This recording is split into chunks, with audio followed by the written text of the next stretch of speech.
நம்ம NTK force Tamil Nadu வலைவலியை மறக்காமல் subscribe பண்ணிக்கோங்க. உங்களால் முடிஞ்ச ஒருத்தருக்கு ஷேர் பண்ணிக்கோங்க இந்த வீடியோவை.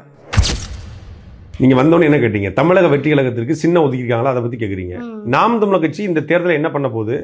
நாம் தமிழர் கட்சி எப்போ மாநாடு வச்சிருக்கு? நாம் தமிழர் கட்சி வேட்பாளர் அறிவிச்சிட்டிங்களா? நாம் தமிழர் கட்சி எந்த கொள்கையை முன்னெடுத்து வைக்கிறீங்க? இந்த தேர்தலில் வென்றா நீங்கள் என்ன செய்வீங்க? இந்த தேர்தலில் வெல்லுவீங்களா? இந்த கேள்வி நீங்கள் கேட்டீங்கன்னா நாங்கள் பதில் சொல்லுவோம். நீங்கள் எந்த கேள்வி கேட்குறீங்க அதனால் பதில் சொல்ல முடியும். நீங்கள் தமிழக வெற்றி கழகத்துக்கு சின்ன ஒதுக்கீடு கேட்கும்போது நாம் தமிழர் கட்சி வந்து பிப்ரவரி 21 திருச்சியில் மாநாடு போடுது, நாம் தமிழர் கட்சி 234 வேட்பாளர் தேர்ந்தெடுனா கிடையாது. நான் கேட்ட கேள்வி நீ பதில் சொல்லணும்னு நீங்க கேட்க மாட்டீங்களா?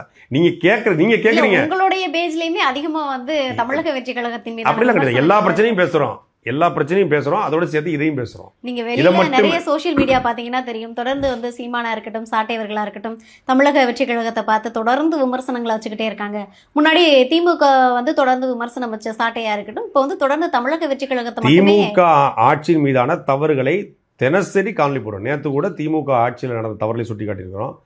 அதே போல் விசிகாவுடைய சட்டமன்ற உறுப்பினர் திருப்பூர் எம்எல்ஏ பாலாஜி வந்து ஒரு ஹெலிகாப்டர் எடுத்து மிரட்டி பணம் வாங்குறது குறித்து காணொலி நான் இது வெளியிட்டு இருக்கிறேன்.